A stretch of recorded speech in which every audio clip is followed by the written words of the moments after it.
ನಾಳೆ 3 ಉಪಚುನಾವಣೆಗೆ ರಾಜ್ಯದಲ್ಲಿ ನಡೆಯುತ್ತೆ. ಅದಕ್ಕೆ ತಯಾರಿಗಳು ಸಂಪೂರ್ಣವಾಗಿ ಮುಗಿದಂತಿದೆ. ಆದರೆ ಈ ಮಧ್ಯೆ ರಾಜಕೀಯ ಪಕ್ಷಗಳ ಕಿತಾಪತಿಗಳು ಮಾತ್ರ ಮುಗಿದಂತೆ ಇಲ್ಲ. ಬಿಕಾಸ್ ಮತಗಳ ಆಸೆಗಾಗಿ ಈ ಹೊತ್ತಲ್ಲಿ ವಕ್ಫ್ ಕಿತಾಪತಿ ಸಾಕಷ್ಟು ಸದ್ದು ಮಾಡಿದೆ, ಎಲ್ಲರಿಗೂ ಗೊತ್ತು. ಇನ್ನು ನಿಂತಿಲ್ಲ, ನಿಲ್ಲಲ್ಲ, ಅದು ನಿಲ್ಲಿಸುವವರೆಗೆ. ಇದು ಸಾಲದು ಎಂಬಂತೆ ಈಗ ಸರ್ಕಾರಿ ಗುತ್ತಿಗೆಯಲ್ಲಿ ಮುಸ್ಲಿಮರಿಗೆ ಮೀಸಲಾತಿ ಬೇಡಿಕೆ ಸದ್ದು ಮಾಡಿದೆ. ಕಾಮಗಾರಿಗಳ ಗುತ್ತಿಗೆ ನೀಡಿಕೆಯಲ್ಲಿ ಮುಸ್ಲಿಮರಿಗೆ 4% ಅಷ್ಟು ಮೀಸಲಾತಿ ಕಲ್ಪಿಸಬೇಕು ಎಂದು ಕೆಲವರು ಅಥವಾ ಮುಸ್ಲಿಂ ಶಾಸಕರ ನಿಯೋಗ ಹೋಗಿ CMಗೆ ಮನವಿ ಪತ್ರವನ್ನು ಕೊಟ್ಟಿತ್ತು ಆಗಸ್ಟಲ್ಲಿ. ಅದಕ್ಕೆ ಎಲ್ಲ ಮುಸ್ಲಿಂ ಶಾಸಕರು ಅಂದರೆ ಜಮೀರ್ ರಹೀಂ ಖಾನ್ ಎಲ್ಲ ಹಾಕಿರ್ತಾರೆ. ಇದಕ್ಕೆ ಸ್ಪಂದಿಸಿದ CM ಪರಿಶೀಲಿಸಿ ಕಡತ ಮಂಡಿಸುವುದು ಅಂತ ಸಹಿ ಹಾಕ್ಬಿಟ್ಟಿದ್ದಾರೆ. ಕೂಡಲೇ ಅದು ಲೀಕ್ ಆಯಿತು. ಲೀಕ್ ಆದಮೇಲೆ ಚರ್ಚೆಗೆ ಬಂತು. ತಕ್ಕಂತ CM ಕಚೇರಿಯಿಂದ ಡ್ಯಾಮೇಜ್ ಕಂಟ್ರೋಲ್ ಅಂತ ಇಳಿದ್ರು ಕೆಳಕ್ಕೆ. ಈಗ ಈ ಸರ್ಕಾರದ ಕೆಲಸ ಏನಾಗಿದೆ ಅಂದರೆ damage first and then control ಅಂತ. ಲೈಕ್ ಕೃಷ್ಣಾ ನದಿಯಲ್ಲಿ ಗೇಟ್ ಗೋಯಿಂಗ್ ಫಸ್ಟ್, ಆಮೇಲೆ ಹೊಸದಾಕೋ ಅಂತ ಲೆಕ್ಕಾಚಾರ ಇದ್ದಂಗೆ. ಸರಿ, ಮೀಸಲಾತಿ ಬಂದಿರೋದು ನಿಜ, ಬೇಡಿಕೆ ಕಲ್ಪಿಸಿ ಯಾವ ಪ್ರಸ್ತಾವನೆ ಸರ್ಕಾರದ ಮುಂದಿಲ್ಲ ಅಂತಂದು BJP ಅದನ್ನು ಒಪ್ಪಕ್ಕೆ ರೆಡಿ ಇಲ್ಲ. ಅವ್ರು ಹೇಳೋದು, ಅಯ್ಯ ಚಳಿಗಾಲದ ಅಧಿವೇಶನದಲ್ಲೇ ಸರ್ಕಾರ ತಯಾರಿ ಮಾಡ್ಕೊಂಡಿದ್ದಾರೆ, ಇವರು ಧರ್ಮದ ಆಧಾರದಲ್ಲಿ ಕೊಡಬಾರದು ಅಂತ ಅವ್ರದ್ದು ವಾದ. CM ಪ್ರಕಟಣೆಯನ್ನು ಸುನೀಲ್ ಕುಮಾರ್ BJP ಶಾಸಕ, ಮಾಜಿ ಮಂತ್ರಿ, ಇದೊಂಥರ ಭಯೋತ್ಪಾದಕ ಚಟುವಟಿಕೆ ಇದ್ದಂಗಿದೆ ಅಂತ ಈ ಬೇಡಿಕೆ ನಾಳೆ ಚಿಂತನೆ, ನಾಡಿದ್ದು ಪ್ರಸ್ತಾಪ, ಆಮೇಲೆ ಸದ್ದಿಲ್ಲದೆ ಆದೇಶ. ಇಷ್ಟೇ ನಿಮ್ಮ ತಂತ್ರ ಅಂತೇನು ಅವ್ರು ಅಂದಿದ್ದಾರೆ. DCM ಎಂದಿನಂತೆ ಅವರು ಇದೆಲ್ಲ ಸುಳ್ಳು ಅಂತಂದಿದ್ದಾರೆ. ಇನ್ನು ಶಿವಾನಂದ ಪಾಟೀಲ್ ಮಾತ್ರ ಕೊಟ್ಟರೆ ತಪ್ಪೇನು ಅಂತಿದ್ದಾರೆ. ಅಯ್ಯೋ ಏನೂ ತಪ್ಪಿಲ್ಲ, ನಿಮ್ಮ ಮನೆ ಬರ್ಕೊಟ್ರೂ ತಪ್ಪಿಲ್ಲ. ಯಾರು ತಪ್ಪು ಅಂದವರು ಅಲ್ವಾ? ಶಿವಾನಂದ ಪಾಟೀಲ್ರ ಮನೆಯವ್ರು ಬರ್ಕೊಟ್ರೆ ನಾವು ತಪ್ಪು ಅನ್ನೋಕ್ಕಾಗತ್ತಾ? ಈಗ ಪ್ರಸ್ತಾವನೆ ಮಾತ್ರ ಅಲ್ಲ, ಬಿಲ್ ಪಾಸ್ ಮಾಡಬೇಕು ಮುಂದಿನ ಅಧಿವೇಶನದಲ್ಲಿ ಅಂತೇಳಿ ಆಗಲೇ ಟೈಪ್ ಆಗಿ ಬಂದುಬಿಟ್ಟಿದೆ. ಮುಸ್ಲಿಂ ಆರ್ ಇಸ್ಲಾಂ ಏನದು ರಿಲಿಜಿಯನ್, ಅದು ರಿಲಿಜಿಯಸ್ ಮೀಸಲಾತಿ ಈ ದೇಶದ ಕಾನ್ಸ್ಟಿಟ್ಯೂಷನ್ ನಲ್ಲಿ ಇಲ್ಲ. ನಮ್ಮ ದೇಶದಲ್ಲಿ ಜಾತಿಯ ಕಾರಣಕ್ಕೆ, ಆರ್ಥಿಕ ಹಿಂದುಳಿಯುವಿಕೆ ಕಾರಣಕ್ಕೆ ಮೀಸಲಾತಿ ಕೊಡೋದಕ್ಕೆ ಅವಕಾಶ ಇದೆ. ಆದರೆ ಕೋಮು ಆಧಾರಿತವಾಗಿ, ಮತ ಆಧಾರಿತವಾಗಿ ಮೀಸಲಾತಿ ಕೊಡೋದಕ್ಕೆ ಅವಕಾಶ ಇಲ್ಲ. ಪಾಕಿಸ್ತಾನದಲ್ಲೂ ಇಲ್ಲದೆ ಇರುವಂಥದ್ದನ್ನು ಇಲ್ಲಿ ಕೊಡುವಂಥದ್ದು. ಕಾಂಗ್ರೆಸ್ ಒಂದು ಪಾಕಿಸ್ತಾನದ ರಚನೆ ಮಾಡಿ ದೇಶ ಒಡೆದು ಹಾಳು ಮಾಡಿದ್ದು ಸಾಕಾಗದು ಅಂತ ಹೇಳಿ ಮತ್ತಷ್ಟು ಅಪಚಾರ ಬಗೆಯುವಂತ ಕೆಲಸ ಮಾಡ್ತಾ ಇದೆ. ಅವೆಲ್ಲ ಸುಳ್ಳು. ಎಲ್ಲ ಎಲೆಕ್ಷನ್ ಟೈಮಲ್ಲಿ ಸುಮ್ಮನೆ ಹೊಸದಾಗಿ ಪ್ರಚಾರ ಮಾಡ್ತಾ ಇದ್ದಾರೆ. ಯಾವ ಪ್ರಸ್ತಾವನೆನೂ ಇಲ್ಲ. ಎಲೆಕ್ಷನ್ ಟೈಮಲ್ಲಿ ಒಂದಕ್ಕೆರಡನ್ನ ಕ್ರಿಯೇಟ್ ಮಾಡ್ತಾ ಇದ್ದಾರೆ. ಎಲ್ಲ BJP ಕ್ರಿಯೇಟ್ ಮಾಡ್ತಾ ಇದ್ದಾರೆ. ಎಲೆಕ್ಷನ್ ಎಲ್ಲ ಸಮುದಾಯದಲ್ಲಿ ಮೀಸಲಾತಿ ಕೇಳ್ತಕ್ಕಂಥ ಹಕ್ಕು ಇದ್ದೇ ಇದೆ. ಅದರಲ್ಲಿ ಯಾವ ಸಮುದಾಯದಲ್ಲಿ ಬಡವರು ಇರ್ತಾರೆ, ಶೈಕ್ಷಣಿಕವಾಗಿ ಹಿಂದುಳಿದಿರ್ತಾರೆ, ಆರ್ಥಿಕವಾಗಿ ಹಿಂದುಳಿದಿರ್ತಾರೆ, ಲಿಂಗಾಯತರಲ್ಲಿ ಶೈಕ್ಷಣಿಕವಾಗಿ ಹಿಂದುಳಿದಿರೋರು, ಆರ್ಥಿಕವಾಗಿ ಹಿಂದುಳಿದಿರೋರು ಇಲ್ಲವಂತೋ ಶಿವಾನಂದ ಪಾಟೀಲ್ ರೀ. ಏನು ಈ ರಾಜ್ಯದಲ್ಲಿರೋ ಲಿಂಗಾಯತರೆಲ್ಲ ಇಲಾನ್ ಮಸ್ಕಿನ ಮೊಮ್ಮಕ್ಕಳ ಶ್ರೀಮಂತಿಕೆಯಲ್ಲಿ ನೀವಿರ್ಬೋದು, ನಿಮ್ಮ ಕುಟುಂಬಗಳಿರ್ಬೋದು, ರಾಜಕಾರಣದಲ್ಲಿ ಓಡಾಡಕಂಡ್ರೆ ನೀವುಗಳೆಲ್ಲ ಇರ್ಬೋದು, ಬೇರೆಯವರು ಹಂಗಲ್ಲ. ಧರ್ಮದ ಆಧಾರದ ಮೇಲೆ ಮೀಸಲಾತಿಯನ್ನು ಈ ರೀತಿ ಧರ್ಮದ ಆಧಾರದ ಮೇಲೆ ಮೀಸಲಾತಿ ಕೊಡುವುದಕ್ಕೆ ಕಾನ್ಸ್ಟಿಟ್ಯೂಷನಲ್ಲಿ ಜಾಗ ಇಲ್ಲ ಆಸ್ ಆನ್ ಟುಡೇ. ಬಟ್ ಈ ಪ್ರಶ್ನೆ ಕರ್ನಾಟಕದ್ದೇ ಒಂದು ನಡವಳಿಕೆ ಅಥವಾ ನೀತಿಯಿಂದಾಗಿ ಸುಪ್ರೀಂ ಕೋರ್ಟ್ಗೆ ಕೂತಿದೆ ಈಗ. ವಿಚ್ ಈಸ್ ಮುಸ್ಲಿಮರಿಗೆ ಕೊಟ್ಟಿದ್ದಂತಹ ಮೀಸಲಾತಿಯನ್ನು ಕಿತ್ತಾಕಿ ಅವ್ರು ಯಾರಿಗೋ ಹಂಚಿದ್ರು. ಅದು ಹಂಚಿದ ಸರಿನೋ ತಪ್ಪೋ ಅದೆಲ್ಲ ಆಮೇಲಿನ ಕತೆ. ಬಟ್ ಕಿತ್ತಾಕಿದ್ರು, ಅದು ಕೋರ್ಟಲ್ಲಿ ತೀರ್ಥ ಆಗಬೇಕು. ಅಲ್ಲಿರೋ ಮೂಲ ಪ್ರಶ್ನೆ ಅದೇನೆ, ಧರ್ಮ ಆಧಾರಿತ ಕೊಡಕ್ಕೆ ಬರಲ್ಲ ಅಂತ. ಬಟ್ ಪ್ರತಿವಾದ ಏನಿದೆ ಅಂದರೆ ಇವತ್ತೆಲ್ಲ ಕೊಟ್ಟಿದ್ದು, ಅವಾಗ 15 ವರ್ಷದಿಂದ ಕೊಟ್ಟರು, ಅವ್ರು ಕೊಟ್ಟರು, ಇವ್ರು ಕೊಟ್ಟರು, 26 ವರ್ಷದಿಂದ ಕೊಟ್ಟರು. ಯಾವುದೋ ಒಂದನ್ನು ಕೊಟ್ಟಿದ್ರು, ನನ್ನ ಮುಸ್ಲಿಮ್ದು ಮೀಸಲಾತಿಗೆ ಹೇಳ್ತಿಲ್ಲ, ಕೊಟ್ಟಿದ್ರು, ಯಾರೂ ಅದನ್ನು ಪ್ರಶ್ನೆ ಮಾಡಲಿಲ್ಲ. ಈಗ ಮಾಡೋಕ್ಕೆ ಬರಲ್ಲ ಅಂತ ಹೇಳಕ್ಕೆ ಬರಲ್ಲ. ಟೈಮ್ ಬಾರ್ ಇಲ್ಲ, ಅದಕ್ಕೆ ಲಿಮಿಟ್ ಬರಲ್ಲ ಅದಕ್ಕೆ. But whatever it is, ಅದೇನೇ ಇರಬಹುದು, supreme court will have to adjudicate once and finally, ಒಮ್ಮೆಗೆ ತೀರ್ಮಾನವನ್ನು ಮಾಡಿಬಿಡಬೇಕು. ಅದೇನದು? ಧರ್ಮ ಆಧಾರಿತ ಅಲ್ಲ. ಯಾಕೆ ಧರ್ಮ ಆಧಾರಿತ ಇರಬಾರದು ಎಂಬ ಒಂದು ಪ್ರಶ್ನೆ ಇದೆ. ಅದಕ್ಕೆ ಪ್ರಶ್ನೆ ಇದೆ, because you have declared yourself as secular ಅಂತ. ಸೆಕ್ಯುಲರ್ ಅಂದ್ಮೇಲೆ ಧರ್ಮದ ಆಧಾರದ ಮೇಲೆ ಮಾಡಕ್ಕೆ ಬರಲ್ಲ ನೀವು ಅಂತ. That is the point of position of law. Yes. ಕಾನೂನಿನ ಪರಿಸ್ಥಿತಿ ಈಗ ಆಗಿದೆ. ಓಕೆ, ಬಟ್ ದೇಶದ ಯಾವ ರಾಜ್ಯದಲ್ಲೂ ಇಲ್ಲದೆ ಇರುವಂತದ್ದು ನಮ್ಮ ರಾಜ್ಯದಲ್ಲಿ ಹೊಸದಾಗಿ ಉಟ್ಕೊಳ್ಳುತ್ತಲ್ಲ ಅಲ್ಲ, ಸರ್. ಹುಟ್ಕೊಳ್ಳುತ್ತೆ ಅಂದ್ರೆ ಹುಟ್ಟಿಸ್ತಾರೆ ಯಾರೋ ಒಬ್ರು ಆಸಕ್ತರು. ಒಳ್ಳೆ ಕಥೆ ಐತಲ್ಲ ನಿಮ್ದು. ಹುಟ್ಟಿಸ್ತಾರಪ್ಪ ಆಸಕ್ತರು. ಅಲ್ಲೆಲ್ಲ ಹೇಳ್ತಿದ್ರು ಪಾಕಿಸ್ತಾನದಲ್ಲಿ ಇಲ್ಲ ಅಂತ ಹೇಳ್ತಿದ್ರು. ಪಾಕಿಸ್ತಾನದಲ್ಲಿ ಯಾಕೆ ಇರಬೇಕು? ಇದ್ದಿದ್ದಿದ್ರೆ ಹಿಂದೂಗಳಿಗೆ ಇರಬೇಕಿತ್ತಲ್ಲಿ. ಹೌದು, ಅಲ್ಲಿ ಅಲ್ಪಸಂಖ್ಯಾತರು ಅವು ಎರಡನೇದು, ಅಲ್ಪಸಂಖ್ಯಾತರು ಎಂದ ಕೂಡಲೇ ಅದು ಆಗಲೇಬೇಕು ಅಂತ ನಿಯಮನೂ ಇಲ್ಲ, ಆಗ್ಲೂಬಾರ್ದು. ಬಟ್ ಈ ಕೇಂದ್ರೀಕೃತ ಆಗ್ತಿರೋದು ಅಲ್ಪಸಂಖ್ಯಾತರು. ಪ್ರಾಬ್ಲಮ್ ಭಾರತದಲ್ಲಿ ಏನಾಗ್ತಿದೆ ಅಂದ್ರೆ ಮೈನಾರಿಟಿ ಅಂದ್ರೆ ಓನ್ಲಿ ಮುಸ್ಲಿಂ ಅಂತ ಮಾಡಿದಾರಲ್ಲ. ಎಸ್, ಹಾಗಾದ್ರೆ ಈ 4% ನೀವು ಕೊಡೋದಾದಾಗ ಜೈನರಿಗೂ ಕೊಡಬೇಕಾಗತ್ತೆ, ಹೌದು ಕ್ರೈಸ್ತರಿಗೂ ಕೊಡಬೇಕಾಗತ್ತೆ. ಹೌದು, ದಾಟ್ ವಿಲ್ ಬಿ ಅ ಪ್ರಾಬ್ಲಮ್. ಬಂದೇ ಬರುತ್ತೆ ಅಲ್ಲಿ. ಮೈನಾರಿಟಿ ಅಂದ್ರೆ ಅದೊಂದೇ ಅಲ್ಲ ಅವಾಗ. Yes. ಅಥವಾ ಯಾರ್ಯಾರು ಡಿಕ್ಲೇರ್ಡ್ ಮೈನಾರಿಟಿ ಇದಾರೆ ಅವರು. ನಂಬರ್ 2, ಪ್ರಕಟಿತ ನಿಲುವು ಮತ್ತು ಸಿದ್ಧಾಂತ ಸಿದ್ದರಾಮಯ್ಯನವ್ರದ್ದೇನು? ಎಲ್ಲೆಲ್ಲಿ ಬಡವರಿರ್ತಾರೋ ಅಲ್ಲೆಲ್ಲ ಹೌದು, ಬ್ರಾಹ್ಮಣರಲ್ಲೂ ಬಡವರಿದ್ದಾರೆ, ಗೌಡ್ರಲ್ಲೂ ಬಡವರಿದ್ದಾರೆ, ಕುರುಬರಲ್ಲೂ ಬಡವರಿದ್ದಾರೆ. ಇಲ್ಲ ಅಂತ ಸಿದ್ದರಾಮಯ್ಯನವ್ರು ನನ್ನ ಹತ್ರ ಬಂದು ಹೇಳಿ, ಎಲ್ಲಾ ಜಾತಿಯಲ್ಲೂ ನನ್ನ ಹತ್ರ ಬಂದು ಹೇಳಿ. ಅವ್ರಿಗೂ ಹೋಗ್ಬೇಕಲ್ಲ, ಅವ್ರಿಗೂ ಮೀಸಲಾತಿ ಕೊಡ್ಬೇಕವ ನೀವು. ಧರ್ಮದ ಆಧಾರದ ಮೇಲೆ ಕೊಡೋದಾದ್ರೆ ಜಾತಿ ಆಧಾರದ ಮೇಲೂ ಕೊಡ್ಬೋದಲ್ಲ, ಟೆಂಡರ್ ಅಲ್ಲಿ. ಯಾಕೆ ಕೊಡಬಾರ್ದು?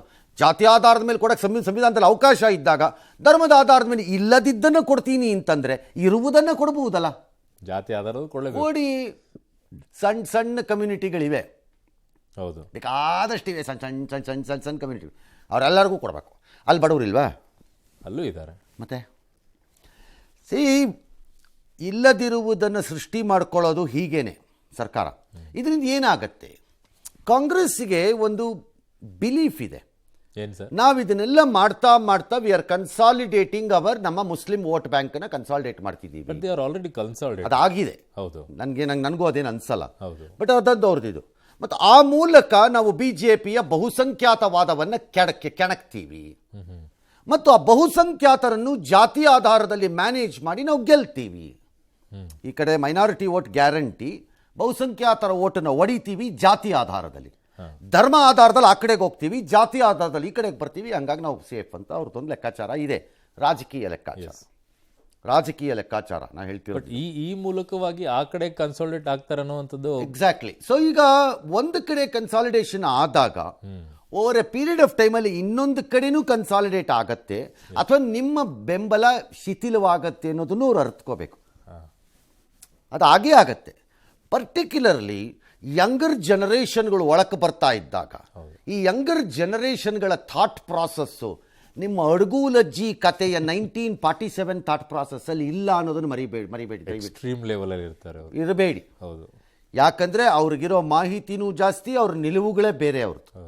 ಹಾಗಾಗಿ ಈ ಆಯ್ಕೆ ಇರಬೇಕು. ಆದರೆ ಸುಪ್ರೀಂ ಕೋರ್ಟಲ್ಲಿ ಪೆಂಡಿಂಗ್ ಇದ್ದಾಗ ಇದನ್ನು ಮಾಡಲಿಕ್ಕೆ ಹೋಗುವುದು ಮೂರ್ಖತನದ ಪರಮಾವಧಿ. ಓಕೆ, ಬಟ್ ಇದರ ಲಾಭ ಮತ್ತು ನಷ್ಟಗಳನ್ನು ನೋಡೋದಾದ್ರೆ ಹೆಂಗೆ ಸರ್? ಕೊಟ್ರೆ ಹೆಂಗಿರುತ್ತೆ, ಕೊಡದೇ ಇದ್ರೆ ಯಥಾಸ್ಥಿತಿಯಲ್ಲಿ ಹೋಗುತ್ತೆ. ನನ್ನ ಲೆಕ್ಕಾಚಾರದಲ್ಲಿ ಕಾನ್ಸ್ಟಿಟ್ಯೂಷನಲ್ಲಿ ಇರೋದನ್ನು ಬಿಟ್ಟು ಯಾವುದನ್ನು ಹೊಸದಾಗಿ ಯಾರಿಗೂ ಕೊಡಕ್ಕೆ ಹೋಗಬಾರ್ದು. ಓಕೆ, ಯಾರಿಗೂ ಕೊಡಬಾರ್ದು, ಏನೂ ಕೊಡಬಾರ್ದು. ಕಾನ್ಸ್ಟಿಟ್ಯೂಷನಲ್ಲಿ ಏನು ಡಿಕ್ಲೇರ್ ಮಾಡ್ಕೊಂಡಿದ್ದೀವಿ and we have abide by it, ಹಾಗಾಗಿ ಅದನ್ನು ಮುಂದುವರಿಸ್ಕೋಬೇಕು ನೀವು. ಎಸ್, ಅದನ್ನು ಮುಂದುವರಿಸೋದು ಬಿಡೋದು ಅದೆಲ್ಲ ಬೇರೆ ವಿಚಾರಗಳದು. ಬಟ್ ಸದ್ಯಕ್ಕಂತೂ ಬೇರೆ ಯಾವುದೂ ಮಾಡಕೂಡ್ದು ಅಷ್ಟೇ ಇವುಗಳು, ನನ್ನ ಪ್ರಕಾರ. ಓಕೆ, ಏನೆಯೋ ಹಾಗಾದರೆ ಈ ರೀತಿಯ ಉತ್ತೇಜನಕಾರಿಯ ಸರ್ಕಾರಿ ಕಾಮಗಾರಿಗಳ ಮೀಸಲಾತಿ ಪದ್ಧತಿ ಎಲ್ಲೂ ಇಲ್ಲವೇ? ಇಂಡಿಯಾಲಿ ಇಲ್ಲ. ಹೌದು, ಇದೆ, ನಮ್ಮ ದೇಶದಲ್ಲಿ ಬೇರೆ ರೂಪದಲ್ಲಿ ಇದೆ ಅಷ್ಟೇ, ಬೇರೆ ದೇಶಗಳಲ್ಲಿ. ಹೇಗೆ? ಫಾರ್ ಎಕ್ಸಾಂಪಲ್, ಮೈನಾರಿಟಿ ಅಥವಾ ಕಷ್ಟದಲ್ಲಿ ಕಷ್ಟಪಟ್ಟು ಜೀವನ ಕಟ್ಕೋಬೇಕಾಗಿದ್ದವರು ಅನ್ನೋ ಕಾರಣಕ್ಕೆ ಅಮೆರಿಕದಲ್ಲೂ ಒಂದು ಬಾಂಡಿಂಗ್ ಒಂದು ವ್ಯವಸ್ಥೆ ಇದೆ. ಆದರೆ ಅಲ್ಲೊಂದು ನಿಯಮ ಇದೆ, ಇಷ್ಟು ವರ್ಷಕ್ಕೆ. ಆಮೇಲೆ ಆ ಕುಟುಂಬದವ್ರು ಯಾರು ಅದನ್ನು ಬಳಸೋ ಹಾಗಿಲ್ಲ, ಹೀಗಿರುತ್ತೆ. ಸರ್ಕಾರ ಕೂಡ ಸೌಲಭ್ಯ. ಬೇರೆ ಈಗ ವಕ್ಫ್ ತಗೊಳ್ಳಿ, ವಕ್ಫ್ ಎಲ್ಲೂ ಇಲ್ಲ ಅಂತ. ವಕ್ಫ್ ಪಾಕಿಸ್ತಾನದಲ್ಲೂ ಇಲ್ಲ, ಯಾವುದೋ ಒಂದೋ ಎರಡೋ ದೇಶದಲ್ಲಿ ಇರಬೇಕು, ಮುಸ್ಲಿಂ ದೇಶದಲ್ಲಿ. ಯಾವ ಮುಸ್ಲಿಂ ದೇಶದಲ್ಲೂ ವಕ್ಫ್ ಇಲ್ಲ, ಎಲ್ಲೂ ವಕ್ಫ್ ಇಲ್ಲ. ಹಾಗಾಗಿ ರಾಜ್ಯ ಸರ್ಕಾರ ರಾಜಕಾರಣಕ್ಕೋಸ್ಕರನೇ ಅದನ್ನು ಮಾಡ್ತೀವಿ ಅನ್ನೋದಿದ್ರೆ ರಾಜಕಾರಣದ ಮೂಲಕವೇ ಅದನ್ನು ಜನನೂ ಎದುರಿಸ್ಬೇಕಾಗ. ಯಾಕಂದರೆ ಅಧಿಕಾರದಲ್ಲಿರುವವರಿಗೆ ಕೆಲವು ಸರಿ ಕಿವಿ ಕೇಳಲ್ಲ, ಕಣ್ಣು ಕಾಣಲ್ಲ, ಬ್ರೈನು ಡೆಡ್. ಅದು ಅವ್ರಿಗೆ ಬಿಟ್ಟಿದ್ದು. ಹಾಗಾಗಿ ಜನನೂ ಅದನ್ನು ರಾಜಕಾರಣದಿಂದಲೇ ಉತ್ತರ ಕೊಡಬೇಕು. ಇನ್ನು ಬೈ ಎಲೆಕ್ಷನ್ ಹೊತ್ತಲೇ DCM ಒಂದು ಪ್ರಶ್ನೆ ಇದೆ ನಂದು. ಏನ್ ಸರ್? 4% ಕೇಳಿದ್ದ ಮುಸ್ಲಿಂ ಲೀಡರ್ಗಳು ಯಾರನ್ನ MLA ಹೋಗಿದ್ದಾರೆ ಅವ್ರ ಸಮುದಾಯಕ್ಕೆ ತಕ್ಕಂತೆ ಅವ್ರು ಕೇಳಿರ್ತಾರೆ. ನನ್ನ ತಪ್ಪು ಅಂತ ಹಿಂಗೆ ಹೇಳಿ ನನ್ನ ಸಮುದಾಯಕ್ಕೆ ಲಾಭ ಆಗಲಿ ಅಂತ ನಾವು ಕೇಳದೆಪ್ಪ ಅಂತ. ಬೇಡಿಕೆ ಇಡೋದು ತಪ್ಪೇನು? But let somebody answer me from the community. ಏನ್ ಸರ್? ಸಿರಿವಂತಿಕೆಯನ್ನು, ಶ್ರೀಮಂತಿಕೆಯನ್ನು, ಅದ್ಭುತ ಜೀವನವನ್ನು, ಸಂಪತ್ತನ್ನು, ಆಸ್ತಿಯನ್ನು ನುಂಗಿ ನೀರು ಕುಡಿದು ಬೆಟ್ಟದಂತೆ ಮಾಡಿಕೊಂಡಿರುವ ಎಷ್ಟು ಮುಸ್ಲಿಂ ನಾಯಕರು ಎಷ್ಟು ಬಡ ಮುಸ್ಲಿಮರನ್ನು ಮೇಲೆತ್ತಿದ್ದಾರೆ ಅಂತ ಹೇಳಿ. ಸೇಮ್ ಹಿಂದೂ ಸೈಡಲ್ಲೂ ಇದೆ, ಸತ್ಯ. ಅದರಲ್ಲಿ ಅನುಮಾನ ಇಲ್ಲ. ಹೌದು. ನಾನು ಇದನ್ನು ಯಾವಾಗಲೂ ಹೇಳ್ತಿರ್ತೀನಿ. ಲಿಂಗಾಯತರು, ಒಕ್ಕಲಿಗರು, ಕುರುಬರು ಅಂತಂದಾಗ ಕೊನೆಯವನನ್ನು ನೋಡ್ಬಿಟ್ಟು ಹೇಳ್ರಪ್ಪ, ನೀವು ಬಂದಿದ್ದಕ್ಕೆ ಅವನಿಗೆ ಏನಾಯಿತು 50 ವರ್ಷದಲ್ಲಿ? ಅವನು ಎಷ್ಟು ಉದ್ಧಾರ ಆಗಿದೆ. ಸೇಮ್ ಇಲ್ಲುವೆ. ಮುಸ್ಲಿಂ ಸಮುದಾಯದಲ್ಲಿರುವ ಒಂದು ಬಹುದೊಡ್ಡ ಸಮಸ್ಯೆ, ಅದರ ಕೆಲವು ವೀಕ್ನೆಸ್ಗಳನ್ನು ಯೂಸ್ ಮಾಡಿಕೊಂಡು ಬೆಳೆದಂತಹ ಬಹುತೇಕ ನಾಯಕರುಗಳು ತಾವು ತುಂಬ ಚೆನ್ನಾಗಿದ್ದಾರೆ. ಕೆಳಗಡೆ ಆದರೆ ಕೆಳಗಡೆ ಇರುವಂತಹ ಮುಸ್ಲಿಮರು ಇವತ್ತು ಅಷ್ಟೇ ಕಷ್ಟಪಟ್ಟು ಬೆವರು ಸುರಿಸ್ಕೊಂಡಿದ್ದಾರೆ. ಬಟ್ ಅವ್ರನ್ನ ಬಳಕೆ ಮಾಡ್ಕೊಳ್ತಾರೆ ಅಷ್ಟೇ. ಎಸ್. ಇನ್ನು ಬೈ ಎಲೆಕ್ಷನ್ ಹೊತ್ತಲ್ಲಿ ಈ ಕಡೆಗೆ ಉಪಮುಖ್ಯಮಂತ್ರಿಗಳು ಒಂದು ಎಡವಟ್ಟು ಮಾಡ್ಕೊಂಡಿದ್ದಾರೆ. ಅದನ್ನ ಎಡವಟ್ಟು ಅಂತಿರೋ ಅಥವಾ ಅವ್ರ ಯೋಚನಾ ಶಕ್ತಿ ಅಂತಿರೋ ಗೊತ್ತಿಲ್ಲ.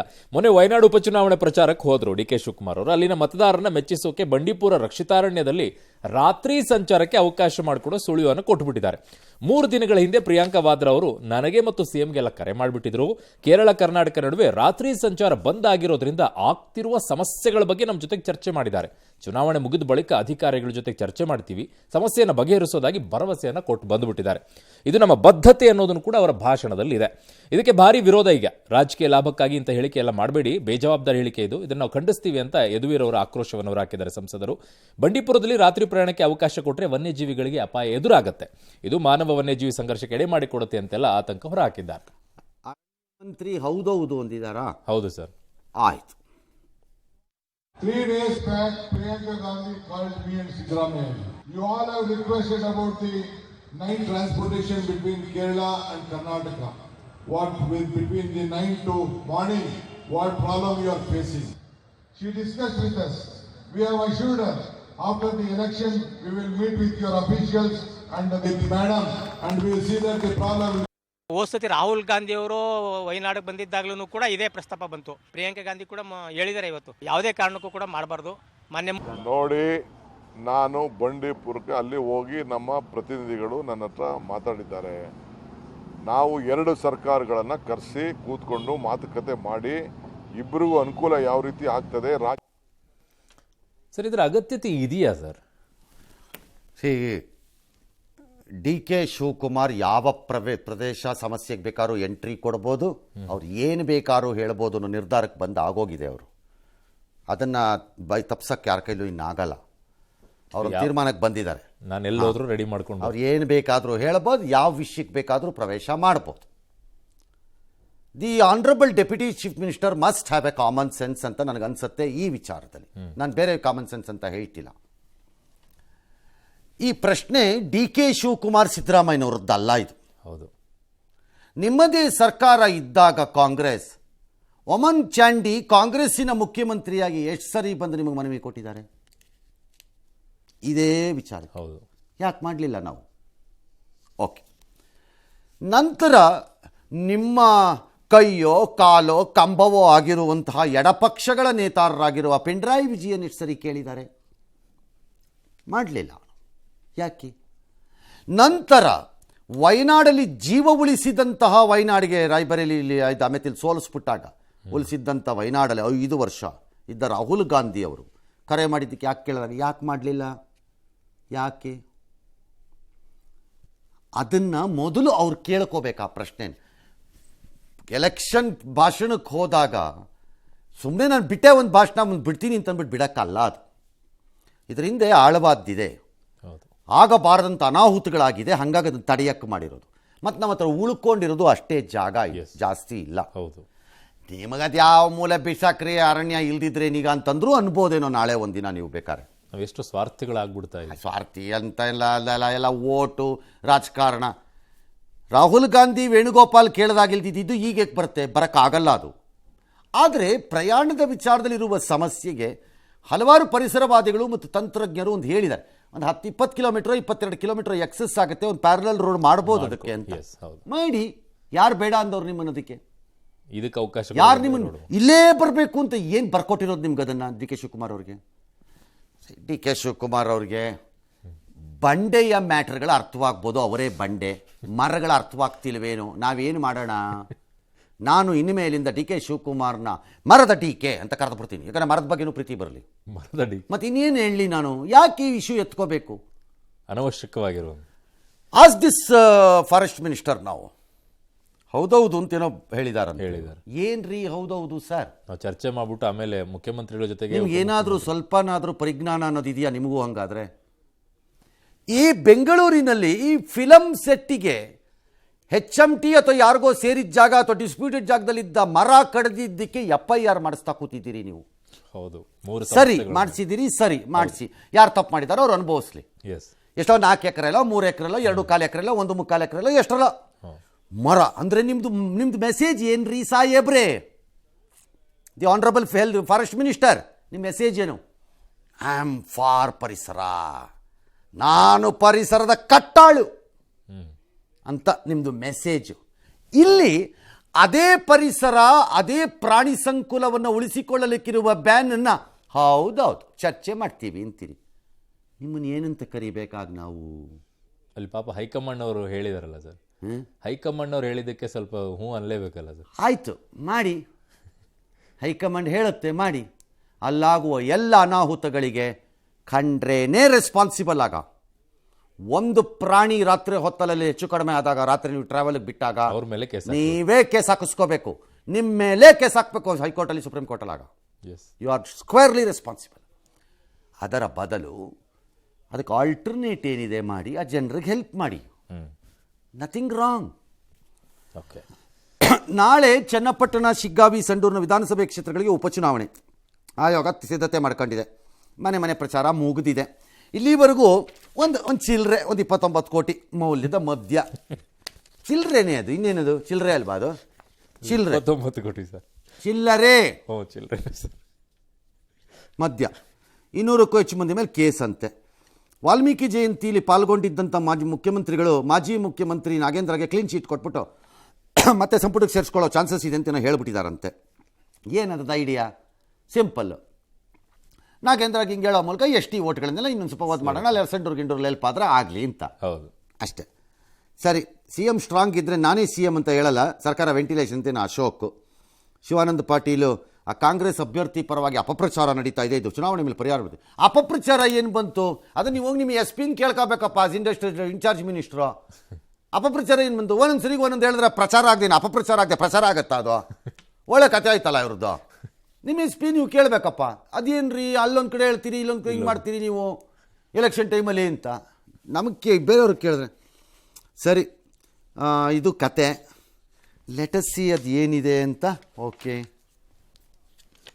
ಕೇಂದ್ರ ಅವರಿಗೆ ಬೇಲ್ ಸಿಕ್ಕಿದೆ, ಅವ್ರ ಮೇಲೂ ಕೂಡ ಸುಳ್ಳು ಕೇಸ್ ಹಾಕ್ಬಿಟ್ಟಿದ್ರು. ಚುನಾವಣೆ ಆದ್ಮೇಲೆ ನಾನು ಒಂದು ತೀರ್ಮಾನ ಮಾಡಬೇಕು. ಯಾವುದೇ ಕಾರಣಕ್ಕೆ ವಾಲ್ಮೀಕಿ ಅಭಿವೃದ್ಧಿ ನಿಗಮ ಅಲ್ಲಿ ಇಟ್ಟಿರ್ತಕ್ಕಂಥ ಹಣ ಒಂದು ವೇಳೆ ಮಿಸ್ಅಪ್ರೋಪ್ರಿಯೇಷನ್ ಆಗಿದೆ, ಕೇಸ್ ನಡೀತಾ ಇದೆ. ನಾವು ಎಷ್ಟು ಇಟ್ಟಿದ್ದೋ ಅದಕ್ಕಿಂತ ಒಂದು ಪೈಸೆನೂ ಕೂಡ ಕಡಿಮೆ ಮಾಡಲ್ಲ.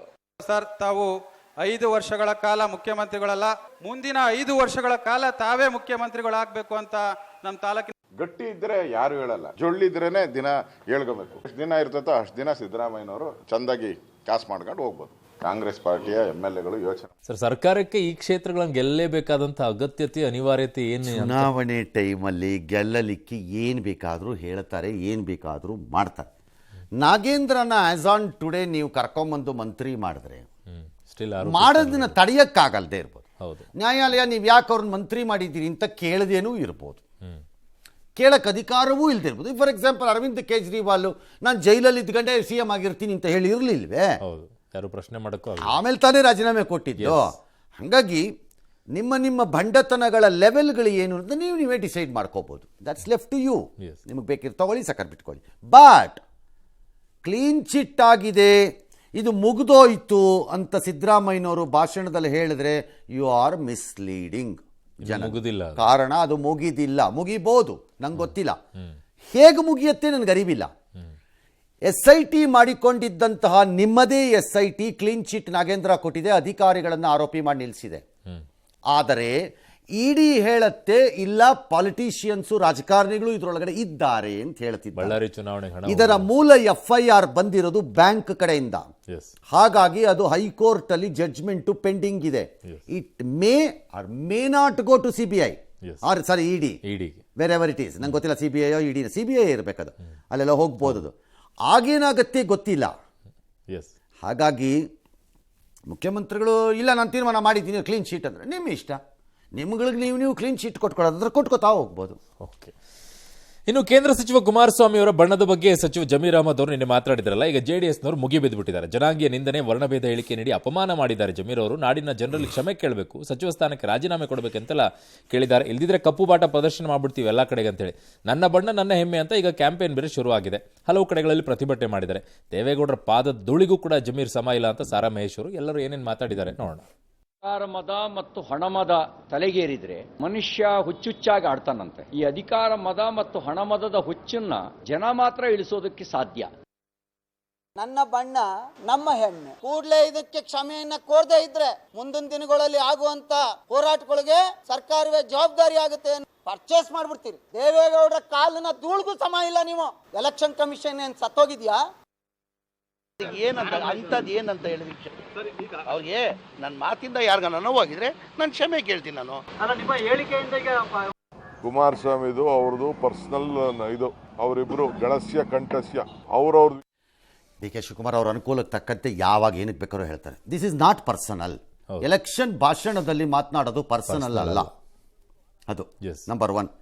ಇನ್ನೊಂದು ಇದೊಂದು ಸ್ಟ್ಯಾಂಡರ್ಡ್ ಸ್ಟೇಟ್ಮೆಂಟ್. ಯಾರಿಗಾದರೂ ಬೇಜಾರಾಗಿದ್ದಾರೆ ಅಂತಾನೆ ಕಚಡ ತಗೊಂಬಂದು, ಹಲ್ಕಟ್ಟು ತಗೊಂಬಂದು, ಕಂತ್ರಿ ತಗೊಂಬಂದು, ನಾಯಿ ತಗೊಂಬಂದು, ಹಂದಿ ತಗೊಂಬಂದು ಅಂತೆಲ್ಲ ಹೇಳ್ಬಿಡೋದು.